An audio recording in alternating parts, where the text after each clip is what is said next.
23వ వచనం నుంచి మార్చి చదువుకుందాం. ఆదికాండము 35వ అధ్యాయం 23వ వచనం నుండి చివరి వరకు మార్చి చదువుకుందాం. యాకోబు కుమారులు 12. యాకోబు జ్యేష్ఠ కుమారుడగు రూబేను, సిమ్యోను, లేవి, యూదా, ఇస్సాకారు, జబులోను వీరు లేయా కుమారులు.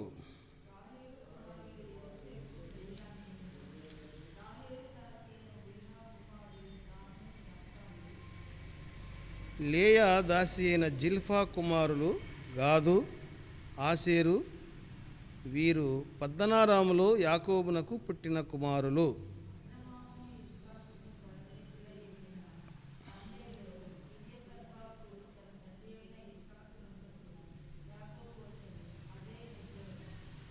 ఇస్సాకు బ్రతికిన దినములు 120 సంవత్సరములు. కాలము నిండా వృద్ధుడై ప్రాణం విడిచి మృతి పొంది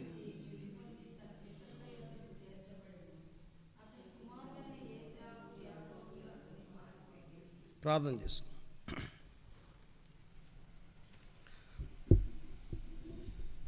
ప్రేమగల మా తండ్రి, దయగల ప్రభువా, పరిశుద్ధుడా, జీవాధిపతి, నమ్మదైన దేవా, నీ స్తోత్రాలు.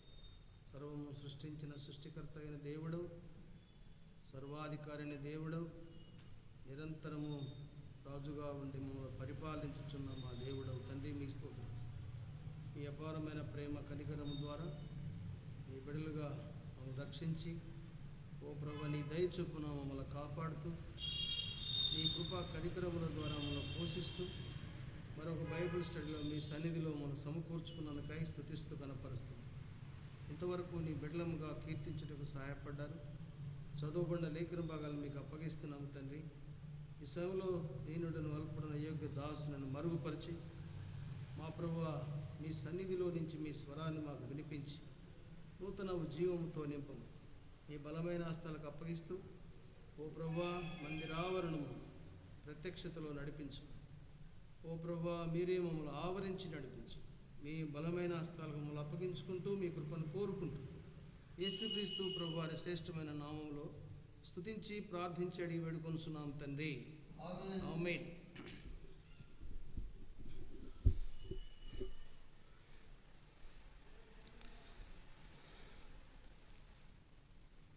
మనం చదువుకున్న ఈ లేఖన భాగంలో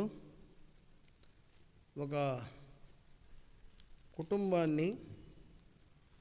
కుటుంబంలో ఉన్న పెద్దల్ని చూస్తున్నాం. అయితే 27వ వచనంలో అబ్రాహాము ఇస్సాకును పరదేశులై ఉండిన మమ్రేలో కిరియతర్బకు తన తండ్రి అయిన ఇస్సాకు నొద్దకు యాకోబు వచ్చెను. అదే హెబ్రోను. హెబ్రోను అనేటువంటి మాటకు అర్థము సహవాసము. కాబట్టి ఇక్కడ అబ్రాహాము, ఇస్సాకు, యాకోబులను చూస్తున్నాం. కాబట్టి వారు తన తండ్రి అయిన యాకోబు ఇస్సాకు నొద్దకు యాకోబు వచ్చెను. అది హెబ్రోను. హెబ్రోను అనగా సహవాసము. ఎన్ని సంవత్సరాలు బ్రతికాడంట ఇస్సాకు? అనగా ఇస్సాకు బ్రతికిన దినములు 180 సంవత్సరములు. 180 సంవత్సరం. ఇంత దీర్ఘాయువును వృద్ధాప్యం వరకు వారు జీవించినట్లుగా చూస్తున్నాం.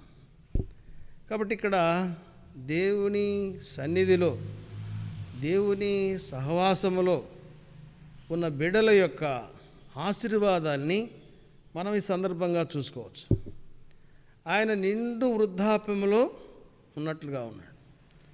180 సంవత్సరములు అంటే వీటన్నిటికీ కారణం ఏంటంటే వారు ఎక్కడున్నారు? హెబ్రోన్లో ఉన్నారు. హెబ్రోను అనగా దేవుని సహవాసములో ఉన్నారు. కాబట్టి ఎందుకు ఈ ఇస్సాకు ఇంత ఆధిక్యత అంటే ఆయనలో కూడా కొన్ని క్వాలిటీస్ ఉన్నాయి, కొన్ని లక్షణాలు ఉన్నాయి. కాబట్టి ఆ దైవజనుడికి అంత వృద్ధాప్యంలో జీవించే కృపను దేవుడు అనుగ్రహించాడు. అందుకని బైబిల్లో ఒక మాట ఉంది. ఏమని? ఎఫెసీ పత్రిక 6వ అధ్యాయం 1వ వచనంలో, ఎఫెసీలకు రాసిన పత్రిక 6వ అధ్యాయం 1వ వచనంలో ఒక చక్కని మాట రాడు.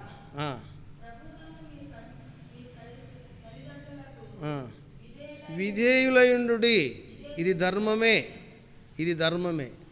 కాబట్టి విధేయుడు, మొట్టమొదటగా ఇస్సాకు విధేయుడు, విధేయత కలిగినటువంటి వాడు, తల్లిదండ్రికి విధేయుడు. ఇంకా అక్కడ 2వ వచనంలో కూడా చూస్తే, నీకు మేలు కలుగునట్లు నీ తండ్రిని తల్లిని సన్మానింపుము, అప్పుడు నీవు భూమి మీద దీర్ఘాయుష్మంతుడవగుదువు. భూమి మీద దీర్ఘాయుష్మంతు కావాలంటే మొట్టమొదట ఆయన ఎలాంటి వాడు అంటే విధేయుడు. తర్వాత తల్లిదండ్రిని సన్మానించేటువంటి వాడు. ఎంత గొప్ప ఆధిక్యత! తల్లిదండ్రికి విధేయులై తల్లిదండ్రిని సన్మానించేటువంటి లక్షణాలని చిన్నప్పటి నుంచే అలవర్చుకున్నాడు. అందుకని ఒక మాట రాయబడింది చూడండి, 1వ రాజుల గ్రంథం 3వ అధ్యాయం 14వ వచనంలో. 1 రాజులు 3వ అధ్యాయం 14వ వచనం.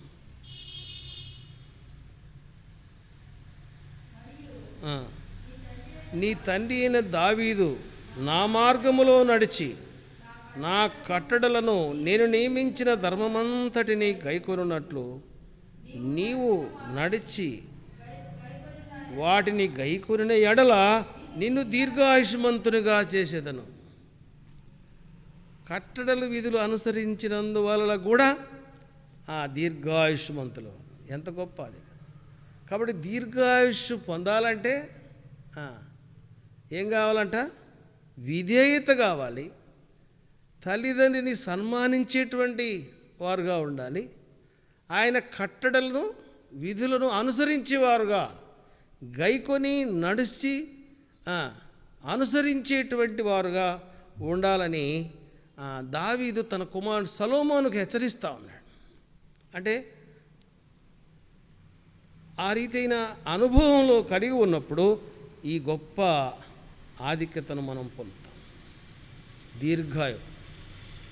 దీర్ఘాయువుకు కారణం నిండు వృద్ధాప్యంలో అన్నీ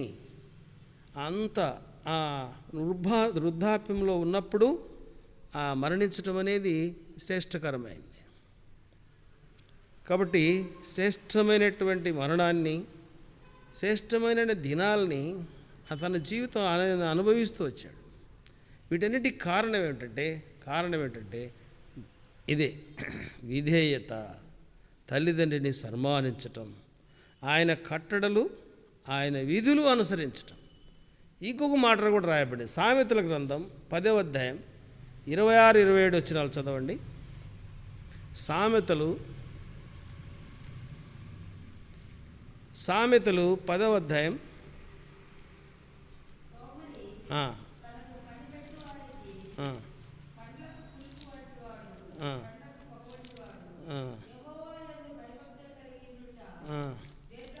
యెహోవాయందు భయభక్తులు కలిగి ఉండుట దీర్ఘాయుకు మూలం. కాబట్టి భయభక్తులు కలిగి ఉండటం. ఇస్సాకులో ఈ లక్షణాలు ఉన్నాయి కనుకనే ఆయనలో ఈ క్వాలిటీస్ అన్నీ ఉన్నాయి. నిన్న దైవజనుని తిమోతి గారిని చూస్తూ వచ్చాం. ఎంత విధేయుడో, ఎంత సమర్పణో అది చెబుతూ ఉంటే అక్కడికి పోయిన వాళ్ళకన్నా ఇక్కడ కూర్చున్న మనకు కూడా కళ్ళమండీలు వస్తున్నాయి. ఆయన సాక్ష్యం వింటూ ఉంటే ఎంత విధేయుడు. కాబట్టి అందుకనే ఎంతగానో దేవుడు ఆశీర్వదించినాడు. ఎంతగానో ఒక ఎస్ఎల్సి చదివిన క్యాండిడేటు ఫారిన్లో బీటెక్ చదివి వచ్చిన ఆయనకు ట్రాన్స్లేట్ చేస్తున్నాడంటే ఇది ఎంత ఆశ్చర్యకరమైనటువంటి సంగతి. ఇవన్నీ ఎట్లా వచ్చినాయి? ఈ జ్ఞానం ఎట్లా వచ్చింది ఇది అంటే ఆయన విధేయుడు. అలాగే ఇస్సాకు విధేయుడు, విధేయుడు. ప్రభు అబ్రహాముకు లేక పుట్టిన కుమారుడైన ఇస్సాకును ఒక దినమున అబ్రహామునకు దేవుడు ప్రత్యక్షమయ్యామన్నాడంటే, నీకు ఒక్కడై ఉన్న నీ కుమారుని నాకు బలియమన్నాడు. చూడండి, ఆదికాండం 22వ అధ్యాయం 6-7 వచనాలు చదవండి. ఇవన్నీ మనకు తెలిసినే, అయితే మరొకసారి గుర్తు చేసుకుందాం.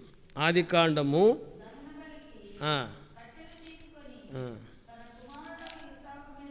పెట్టి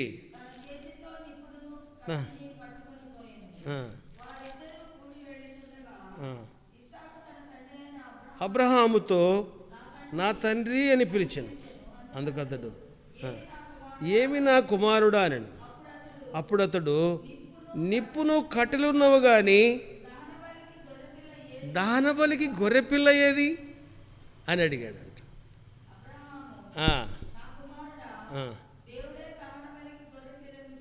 దేవుడే దహనబలి చూసుకుంటాడులయ్యా అన్నాడు. ఎందుకు డౌట్ వచ్చిందో మరి, ఆ బలమైన కర్రలు, దహన బలికి సంబంధించిన కర్రలు తన భుజం మీద పెట్టుకొని ఎత్తైన కొండ మీదకి ఎక్కుతున్నాడు. ఎక్కుతూ ఉన్నప్పుడు అప్పుడు అడిగాడు తండ్రి, అన్నీ ఉన్నాయే, మరి గొర్రెపిల్ల ఏది? దేవుడే చూసుకుంటాడు. ఇంకా తన్ను బంధించి ఆ కర్రల మీద పెట్టేటప్పుడు కూడా ఏంది పని అని అన్నాడా? విధేయుడైనాడు. ఇప్పుడైతే మన పిల్లలైతే ఏమంటారు, ఏంది ఇది, నీకన్నా తెలివి ఉందా లేదా, నన్ను తీసుకొచ్చావు వీడికి పోవా అని చెప్పి ఈయన నా కర్రలో దోసి వచ్చేవాళ్ళేమో. అది ఏమీ అనలేదంట. 10వ వచనం కూడా చదవమ్మా. 8వ వచనంలో ఆ మాట రాయబడింది, వధించుటకు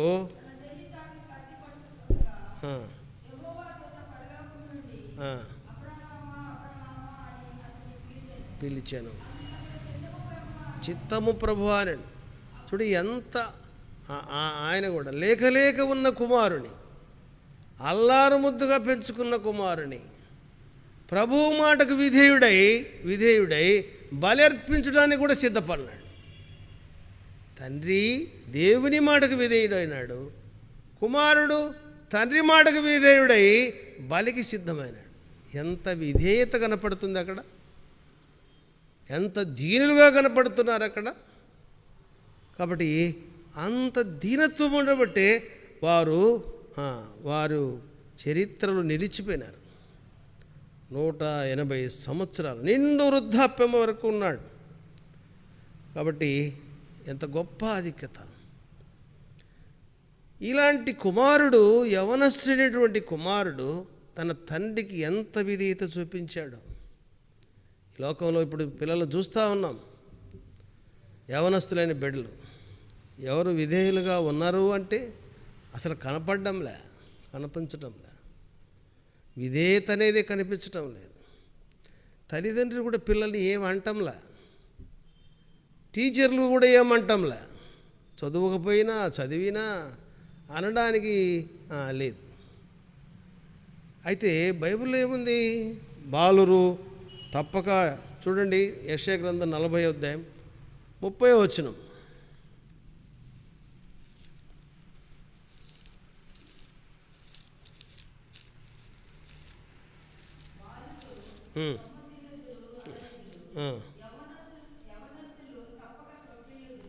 తప్పక తొట్టిల్లుదురు, బాలురు సొమ్మసిల్లుదురు అలయుదురు, యవనస్తులు తప్పక తొట్టిల్లుదురు.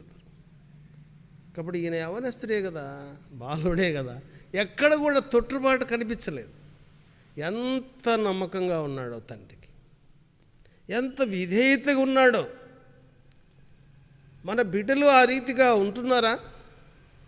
మన కుటుంబాలు ఆ రీతిగా ఉంటున్నాయా? మనం ప్రశ్నించుకున్నప్పుడు, ఈ మాట విన్నప్పుడు గుండె పగిలిపోద్ది. ఎంత నమ్మకస్తులమైనా, ఎన్ని సంవత్సరాల నుంచి విశ్వాసులమైనా, సేవకులైనా, దేవుని ఎరిగిన బిడ్డలైనా, పిల్లల యొక్క జీవితాల్లోకి వచ్చేసరికి ప్రతి తల్లిదండ్రి కూడా వనకాల్సి వస్తుంది. బాలురు సొమ్మసిల్లుదురు, యవనులు అలయక తొట్టిల్లుదురు. అలయక యవనులు తప్పకుండా తప్పిపోవడమే. కారణం ఏంటంటే అలాంటి పరిస్థితులు ఉన్నాయి. మరి వాళ్ళు ఎట్లా పెంచారో? కాబట్టి ఇప్పుడు అవన్నీ లేవనే. కాబట్టి అన్నీ మన యొక్క ఆత్మీయ జీవితం. అబ్రహాము విధేయుడుగా ఉన్నాడు. తన తండ్రి అయిన ఇస్సాకు, తన కుమారుడు ఇస్సాకు కూడా విధేయత చూపించినట్లుగా చూస్తున్నాం. విధేయతే కాదు, ఇంకా ఏముంది ఆయనలో? ఎంత బలవంతుడో, యవనస్తుడే. అందుకని యవనులు బలము కలిగినటువంటి వారు. ఈ బలాన్ని దేని కొరకు ఉపయోగిస్తున్నాం? దేని కొరకు మనం పిల్లలు చాలామంది యవన బిడ్డల్ని ఒకవేళ ఏదన్నా మంచి స్పోర్ట్స్కు తయారు చేయాలనుకో, ఆ రంగంలో ప్రయత్నం చేస్తూ ఉంటాం, ఇంకొక రకంగా ప్రయత్నం చేస్తూ ఉంటాం. మన బిడ్డల్ని కూడా ఆ రీతిగా ఆ కార్యాల కొరకు ప్రభువును ఘనపరిచేటువంటి విధానంలోనికి వెళ్ళాలి. అయితే ఇక్కడ అబ్రహాము కుమారుడు ఇస్సాకు, ఆయనలో ఉన్న ఇంకొక క్వాలిటీ ఏంటో చూద్దాం. 24వ అధ్యాయం, ఆదికాండం 24వ అధ్యాయం 63వ వచనం.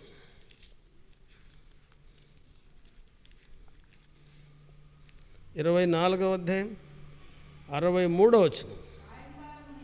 సాయంకాలమున ఇస్సాకు పొలములో ధ్యానింపు బయలు వెళ్ళి, కాబట్టి ఎక్కడున్నాడు? పొలములో ధ్యానిస్తూ ఉన్నాడంట, ఒంటరిగా వెళ్ళి. యవనస్తుడైన బిడ్డ ఒంటరిగా వెళ్ళి, స్నేహితులతో లేడు, ఒంటరిగా వెళ్ళి పొలములో ప్రభువుని ధ్యానిస్తూ ఉన్నాడు. ఎంత ప్రార్థనాపరుడు! కాబట్టి బిడ్డలు, యవనస్తుడైన బిడ్డ ఎక్కడున్నాడు, ఏం చేస్తున్నాడు? మన పిల్లలు ప్రార్థన చేస్తున్నారా? దినపాఠం చదువుకుంటున్నారా? కుటుంబ ప్రార్థనలో కూర్చుంటున్నారా? వారికి ఒక మాటైనా చెబుతున్నామా? చెప్పింది వారు అనుసరిస్తున్నారా? ఇప్పుడు ఇస్సాకు అబ్రహాం చెప్పినట్లు మనం ఎక్కడ చూడలేదు. కానీ అయితే ఒకటి చూస్తాం, తన పిల్లల్ని ఆయన భయభక్తులతో పెంచగల నేను ఎరుగుదును అని అబ్రహాము గురించి సాక్ష్యం ఇస్తాడు దేవుడే. కాబట్టి ఆ రీతి అయినటువంటి భయభక్తులతో పెంచినాడు. కాబట్టి ఇస్సాకును ప్రార్థనాపరుడుగా ఉన్నాడు, విధేయుడుగా ఉన్నాడు. కాబట్టి తనకు ప్రార్థనాపరురాలంటే విధేయత కలిగినటువంటి భార్య దొరికింది. ఆ పొలంలో ధ్యానిస్తుంటే అప్పుడు ఆయన కొరకు సిద్ధపరచబడ్డ రిబ్కా ఆ ఒంటెల మీద వస్తూ ఉంటే, అమ్మమ్మ అక్కడ ధ్యానించే ఆయనే మా యజమానుడు అన్నప్పుడు వెంటనే ఆమె ఆ ఒంటెలు దిగి ముసుగు వేసుకున్నట్టుగా చూస్తుంది. ఎంత విధేయురాలుగా ఉంది. అప్పటికి వరకు ఆమె ఆయన ఎవరో చూడకపోయినా దైవజనుని మాట చొప్పున లోబడి వచ్చింది. అక్కడ విధేయత చూపించినట్టుగా చూస్తుంది. దేవుడు తన బిడ్డలకు ఎంత శ్రేష్టమైనవి ఇస్తాడు. వివాహ వ్యవస్థ గురించి తిమోతన్న చెప్తా ఉంటాడు. ఎన్నోసార్లు ఆయన మ్యారేజ్ సంగతి సాక్ష్యం చెప్తూ మ్యారేజ్ గురించి చెప్తాడు. పలానా ఈమె నువ్వు చేసుకోవాలి అనేటువంటిది భక్సింగ్ గారు చెప్పిన తర్వాత ఆ పేరు కూడా పలకరించేటట్లు అంతవరకు ప్రార్థనాపూర్వకంగా ఉంటూ వచ్చాడంట. కాబట్టి ఎంత విశ్వాసము, ఎంత విధేయత, ఎంత దేవుని చిత్తాన్ని నెరవేర్చినటువంటి దైవజనుడు అనిపిస్తుంది. కాబట్టి ఇస్సాకును మనం వీడు ధ్యానించినప్పుడు, ఇస్సాకును గురించి మనం ఎంచుకున్నప్పుడు తాను విధేయుడు కాబట్టి ఆ విధేయురాలైనటువంటి భార్య వచ్చింది. శ్రేష్టమైనవి దేవుడు ఇస్తాడు. శ్రేష్టమైనవి అవి కంటికి కనపడవు, హృదయాన్ని కూడా గోచరం కాని సంగతులతో తృప్తిపరిచేటువంటి దేవుడు. ఎప్పుడు మనం విధేయులమై ఉన్నప్పుడు, భయభక్తులు కలిగి ఉన్నప్పుడు, ఆయన్ను మనం సన్మానించినప్పుడు, ఆయన్ను మనం ఘనపరిచినప్పుడు శ్రేష్టమైనవి ఇస్తాడు. ఈ లోకంలో ఉన్న తల్లిదండ్రులమైన మనమే మన పిల్లలకు మంచి ఈవులను ఎరిగి ఉండగా, అందుకనే మాట అంటాడు కొత్త నిబంధనలు, మీరు చెడ్డవారై ఉండి మీ పిల్లలకు మంచి ఈవులను ఎరిగి ఉండగా నేను అంతకన్నా శ్రేష్టమైన వాటిని ఇస్తాను. అంతకన్నా శ్రేష్టమైనవి ఎప్పుడు నువ్వు ఆయన యందు భయభక్తులు కలిగి ఆయన్ను ఘనపరుస్తూ దీనుడవై ఆయన సన్నిధిలో ఉన్నప్పుడు నువ్వు నిద్రపోతున్నా కానీ ఇస్తారంట. కీర్తన 127 అధ్యాయంలో, కీర్తన 127లో ఒక చక్కని మాట రాయబడింది. కీర్తన 127 2వ వచనంలో, కీర్తన 127 2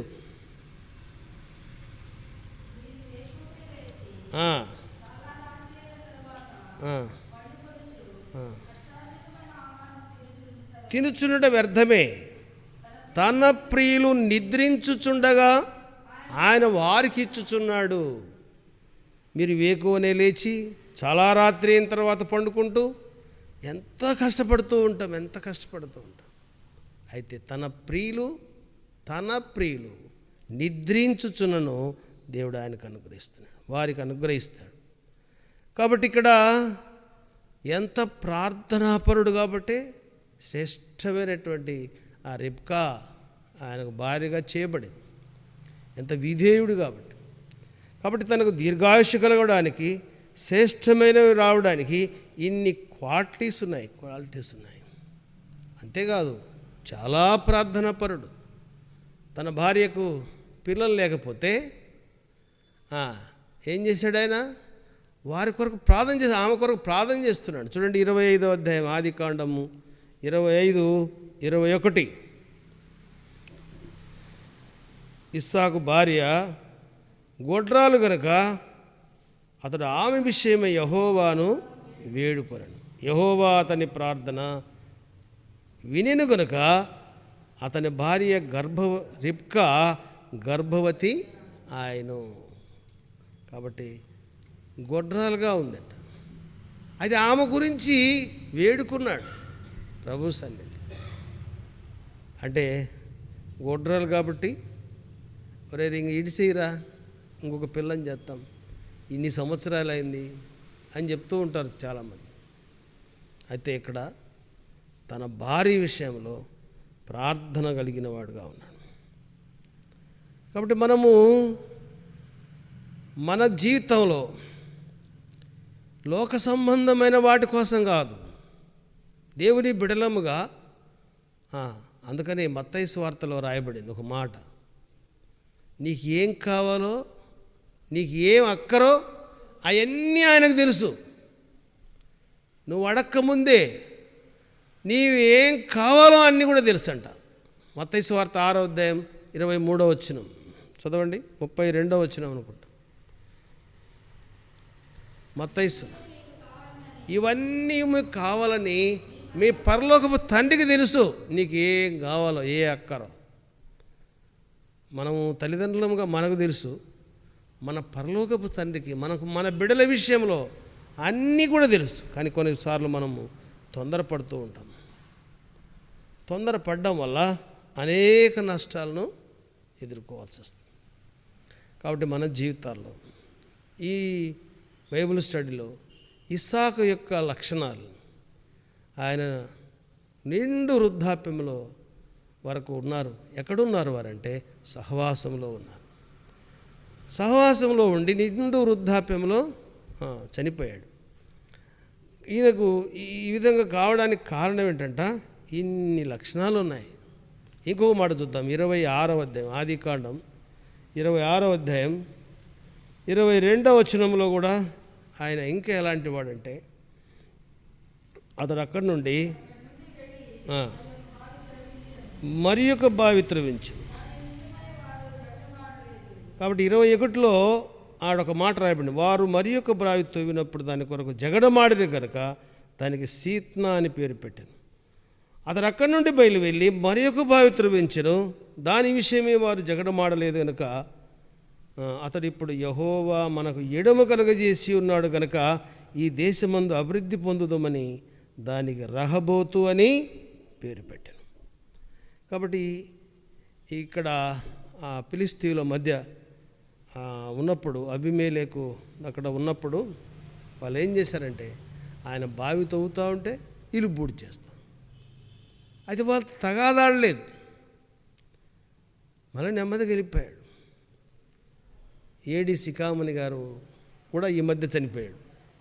ఆయన చెప్తూ ఉంటే సంఘాలు కట్టడం, సంఘం కట్టి అనేసరికి అక్కడున్న వాళ్ళు ఆక్యుపై చేసుకో. ఎందుకునైనా ఇది అంటే సరేలేరా దేవుని పని చేయని లేవాడే అని చెప్పి అది ఇడిచిపెట్టి వెళ్ళిపోతాడట. ఇట్లా సంఘాలు కట్టడం వెళ్ళిపోవడం, ఎక్కడ కూడా లేడంట. అంటే వారి సాక్ష్యం విన్నప్పుడు ఎంత మంచి సాక్ష్యం దేవుని బిడ్డలు. ఇక్కడ ఇస్సాకు కూడా బావి తవ్వుతుంటే వాళ్ళు పూర్తి చేస్తుంటే వారితో జగడమాడలేదు. ఏమా ఎందుకు పూర్తి చేస్తావు, ఏంది మీ సంగతి అనలేదు. మరలా ఇంకొక బావి, ఈ రీతిగా ఇంకొక బావితో రెహబోతు దగ్గరికి వచ్చేసరికి ఇంకా అప్పుడు వాళ్ళు రాలేదు, వెళ్ళిపోయారు. అప్పుడు ఎడమ కలుగజేసిన దానికి రెహబోతు అని పేరు పెట్టాడంట. ఆ తర్వాత 28-29 వచనాల్లో ఒక మాట, వారు నిశ్చయముగా యెహోవా నీకు తోడైండుట చూచితిము గనక, అనగా మాకును నీకును మధ్య ప్రమాణం ఉండవరని. మేము నిన్ను ముట్టకు, నీకు మేలే తప్ప మరి ఏమీ నిన్ను చేయక నిన్ను సమాధానంగా పంపివేస్తే కనుక నీవు మాకు కీడు చేయకున్నట్లు మాతో నిబంధన చేయ. కాబట్టి ఎవరంటున్నారు? ఒకప్పుడు తగాదాడినవారు, ఒకప్పుడు నిందించినవారు, వెళ్ళిపోమ్మన్నవారు. అలాంటి వారు ఎప్పుడైతే ప్రభు ఆయన్ని ఆశీర్వదించినాడో, నీకు దేవుడు తోడుగా ఉండటాన్ని బట్టి చూస్తే, కాబట్టి నువ్వు దేవుడి కుమారుడవే, నీకు దేవుడు తోడుగా ఉన్నాడు. మాతో నీకు మేమేం చేయలేదు కదా, నేనేం చేయలేదు, కాకపోతే అన్నీ చేశాము కానీ నీ హాని చేయలేదు అని వారు వచ్చినప్పుడు వారికి భోజనం చేసి వారి సమాధానపడ్డాడు. శత్రువు మన కాడికి వస్తే మనము ఆ మాత్రం సమాధానం పడలేం. ఎందుకురా నా కాడికి వచ్చారు, మీరు చేసింది సాలకనా అనొచ్చు, అంటాము కూడా. ఆయన అట్లా అనలేదు, వారికి భోజనం పెట్టి సమాధానంగా పంపించింది. కాబట్టి మత్తయి సువార్తలో మనకేముంది, ఒక మాట రాయబడింది, సమాధానపరచువారు ధన్యులు, వారు దేవుని కుమారులు. ఎంత సమాధానమో, ఎంత సమాధానం. కాబట్టి ఇక్కడ ఇస్సాకులో ఉన్న లక్షణం సమాధానం. మన జీవితాల్లో కూడా ఇంకా సంవత్సరాలు జరిగిపోతూ ఉన్నాయి. ఇంకా కొద్ది రోజుల్లో మనం ఈ 2020 సంవత్సరాన్ని కూడా వదిలిపోతాం. ఇంకాను ప్రభుకు విధేయుడు కాకుండా, ప్రభువందు భయభక్తులు కలగకుండా, ప్రభుకు లోబడకుండా, నేను ఊరికి వచ్చిపోతాను, నేను కూడా దేవుని బిడ్డనే అనుకుంటే లాభం లేదు. నీ ఈ కాలమంతా కార్యారంభము కంటే కార్యాంతము మేలు. ఆరంభ దినాల్లో ఉన్న ప్రేమ అంతం వరకు కొనసాగించాలి దాన్ని, కొంతకాలమే కాదు. ఇస్సాకు వృద్ధాప్యం వరకు ఉన్నాడు. మన జీవితాల్లో కూడా ఆ రీతిగా ఉండాలి. వృద్ధాప్యం వరకు ఉండాలంటే నువ్వు యవనస్తుడివైనా, లేదు యవన వస్తుడు కాక ఇంకా కొంచెం వయసు ఉన్నా, ఈ లోక సంబంధం వాటి నుంచి నువ్వు పారిపోతే, నిన్ను పిలిచిన దేవుడు నమ్మదగినవాడు. తన సహవాసమునకు పిలిచిన దేవుడు నమ్మదగిన దేవుడు. 1 కొరింథీ పత్రిక 1వ అధ్యాయం 9వ వచనంలో రాయబడింది, మేము సహవాసమునకు పిలిచిన దేవుడు నమ్మదగిన దేవుడు. ఈ సహవాసంలోనికి నువ్వు వస్తే నీ కూడా నెమ్మది, దేవుని యందు భయభక్తులు కలిగి ఉంటావు, విధేయత ఉంటుంది, సమాధానం ఉంటుంది, ఆశీర్వాదం ఉంటుంది. అప్పుడు దేవుడు నీకు తోడుగా ఉంటాడు. ఒకవేళ ఇంకా అసమాధానంగా నువ్వు ఉంటే ఇప్పుడైనా సరి చేసుకో. నీ జీవితంలో భయభక్తులు విడిచి తిరుగుతూ ఉంటే దేవుని భయము కలిగి ఉండు.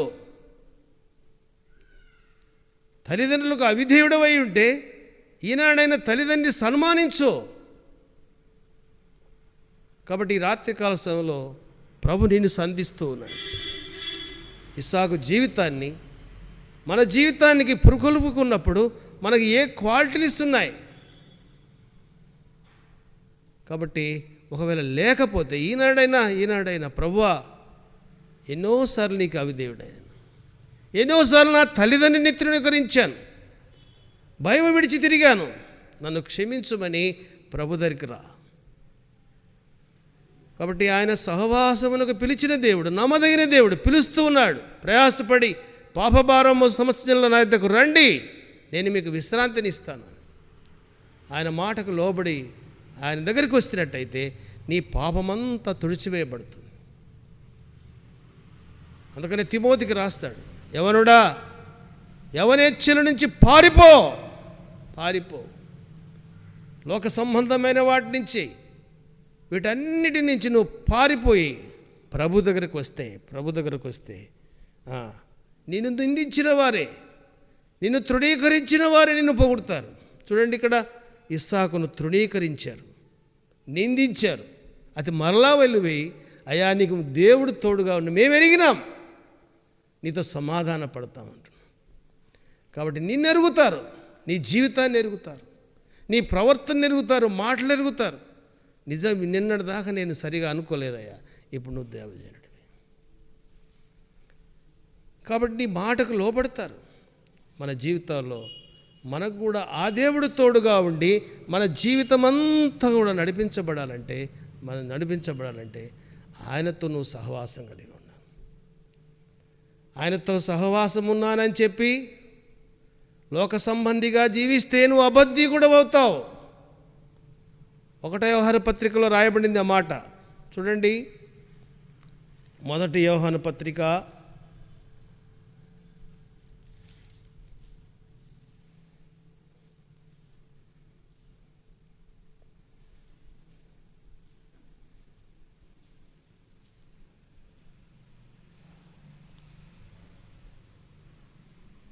1 యోహాను పత్రిక 1వ అధ్యాయం 3వ వచనంలో, మాతో కూడాను మీకును సహవాసం కలుగునట్లు మేము చూచిన దానిని వినిన దాన్ని మీకు తెలియజేయ. మన సహవాసం అయితే తండ్రితో కూడాను ఆయన కుమారుడైన యేసుక్రీస్తుతో కూడా ఉన్నది. మన సహవాసం ఎవరితో ఉండాలి? తండ్రితో. ఆయన కుమారుడైన యేసుక్రీస్తు ప్రభుతో ఉండాలి. ఆయనతో సహవాసం కలిగిన వారిని చెప్పుకొని 7వ వచనం 6వ వచనం, ఆయనతో కూడా సహవాసం గలవారమని చెప్పుకొని చీకట్లో నడిచిన ఎడల మనం అబద్ధమాడుచు సత్యము జరిగింపకుందుము. ఆయనతో సహవాసం కలిగిన వారిని చెప్పుకోవడం కాదు కావాల్సింది, ఆయన కుమారుడైన క్రీస్తుతో సహవాసం, ఆయన తండ్రితో సహవాసం కలిగినప్పుడే మనం ఇలాంటి క్వాలిటీస్ కలిగి ఉంటాం, ఇస్సాకు కలిగిన క్వాలిటీస్. కాబట్టి ఒకవేళ అటు చెప్పుకోవడం వల్ల నష్టమే కానీ లాభం లేదు. కాబట్టి ఎప్పుడైతే నువ్వు ఆ రీతిగా ఉంటావో దేవుడు నీకు తోడుగా ఉంటాడు నీ జీవిత యాత్రలో. ఒకవేళ ఆయన తోడుగా ఉండి నేను నడిపించకపోతే ఈ లోకంలో మనం జీవించలేం. అందుకనే దావీదు రాజు ఒక మాట అంటాడు 124వ కీర్తనలో. చూడండి, కీర్తన 124,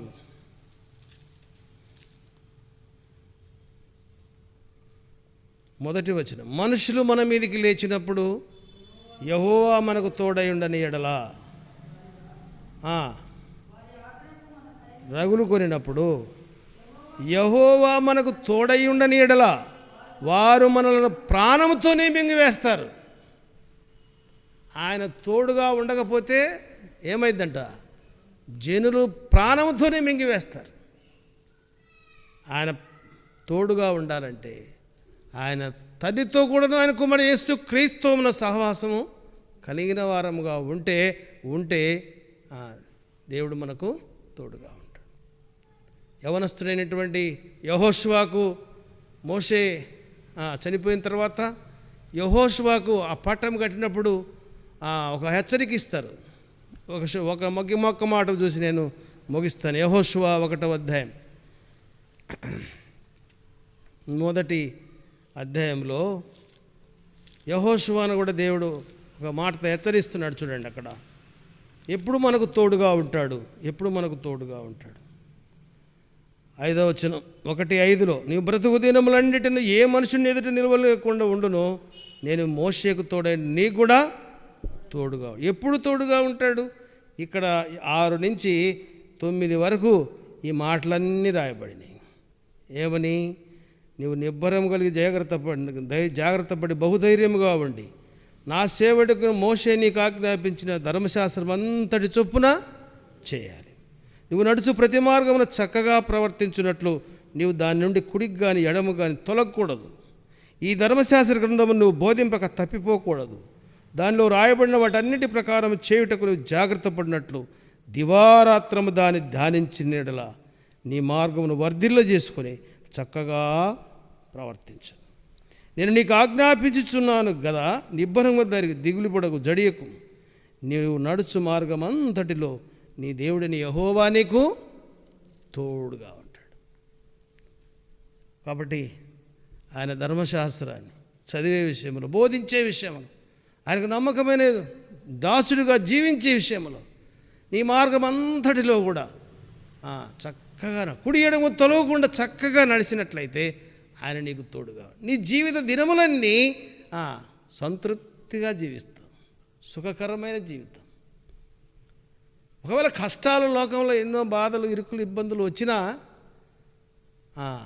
నిండు వృద్ధాప్యంలో ఈరోజు నిన్న జనం వస్తుంటే చూస్తూ ఉంటే, ఇంత జనము, ఆయన కోటీశ్వరుడు, అన్నీ వదులుకొని వచ్చాడు. పైకి యాలగట్టి ఆయన్ను దేవుని నమ్ముకున్నాడని కింద మంట పెట్టి అన్ని చెత్త వేసి దాంట్లో మిరపకాయలు వేసి దాంట్లో మంట పెడితే దగ్గుతూ ఉన్నాడు. వదలలేదు వారు. ఇప్పుడైనా నువ్వు దేవుని నమ్ముకు వదిలిపెడితే, నేను వదిలిపెడితే అప్పుడు నేను విడిచిపెడతాను. అయినా కానీ ఒప్పుకోలేదు. అప్పుడైతే నీకు ఆస్తి ఇద్దరు రాసి అంటే అప్పుడు రాసిచ్చాడు, సంతకం పెట్టి అప్పుడు తీసేశారు ఆయన. అంటే ఎంత సమర్పణం! ఇంత సమర్పించుకున్నాడు కాబట్టే ఇప్పుడు ఇంత జనం వచ్చారు. ఎంత సిస్టర్ చెప్తుంది, ఇదంతా నా బలమే, ఇదంతా నా ఆస్తే, ఈ బిడలందరూ నా ఆస్తే. ఎంత చక్కని సందేశం, ఎంత సాక్ష్యం అండి. నిజంగా దేవుని బిడలుగా జీవించాలంటే ఆ రకంగా జీవించాలి. కాబట్టి విధేయత, నమ్మకత్వము, విశ్వాసము, భయభక్తులు కలిగి ఉంటా నేర్చుకోవాలి అలాంటి వారి దగ్గర. మనం ఈనాడు అలాంటి సేవకులను కోల్పోతూ ఉన్నాం. దేవుడు తన బిడ్డలు లేపుకుంటాడు. కాబట్టి ఈ రాత్రికాల సమయంలో మనకు బోధించే దేవుడు మనతో మాట్లాడే విధానం, ఆయనతో సహవాసం కలిగి. కాబట్టి 2 వృద్ధాప్యంలో ఆయన ఇస్సాకు చనిపోయాడు. కారణం ఏంటంటే ఇవన్నీ ఉన్నాయి ఆయనలో. కాబట్టి దేవుడు తోడుగా ఉంది.